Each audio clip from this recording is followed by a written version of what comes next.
Nous sommes ici dans le module visuel d'un simulateur MRP. En général, au bout de quelques minutes, les opérationnels s'approprient bien l'outil. Alors que voit-on sur cet écran?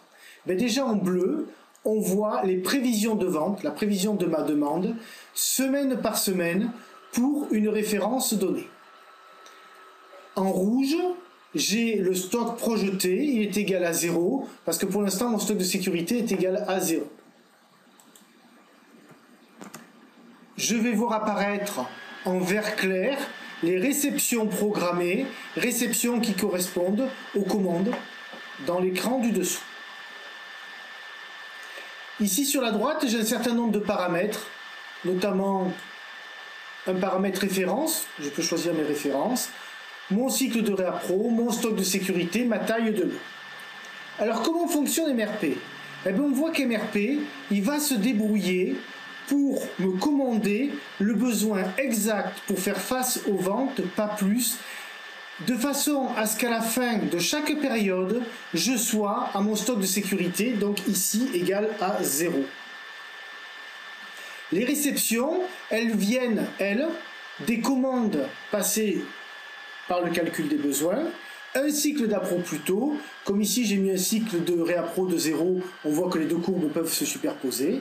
Il suffit que je mette maintenant un délai de réappro d'une semaine pour que je voie la courbe des ordres se décaler d'un cran. 2 semaines, ça se décale de 2 crans. On voit que finalement, en MRP, le cycle ne joue pas sur le niveau du stock en régime de croisière.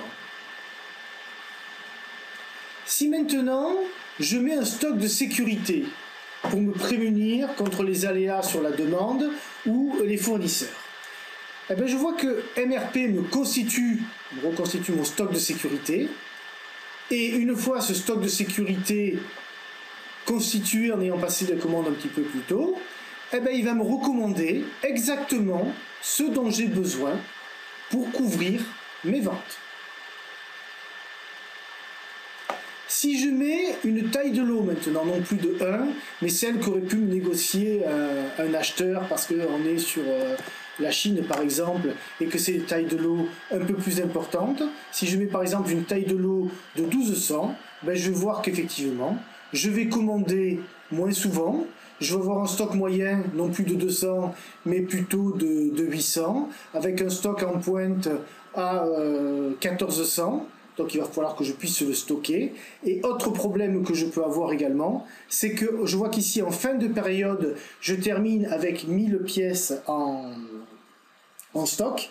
Donc soit je les garde et j'essaye de les revendre à des soldeurs, soit plus fréquemment on ne passe pas la dernière commande, mais auquel cas on a beaucoup de ruptures en fin de catalogue, ou alors il faut que je trouve des fournisseurs à cycle court et à faible taille de lot, de façon à bien pouvoir terminer ma saison. En début de saison, ici, je commande loin avec des grosses tailles de lot, mais avec des prix d'achat pas chers.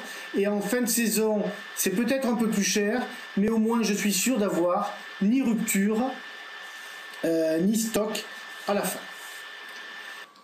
Voilà finalement un outil bien pratique qui permet au Supply Chain Manager d'avoir un véritable support de discussion avec les acheteurs, de façon à ce que chacun mesure bien l'impact des décisions prises. Les tailles de lot, les cycles, ça a un impact sur les besoins de stockage, sur les invendus, et tout ça, ça joue et sur le besoin en fonds de roulement et sur la marge.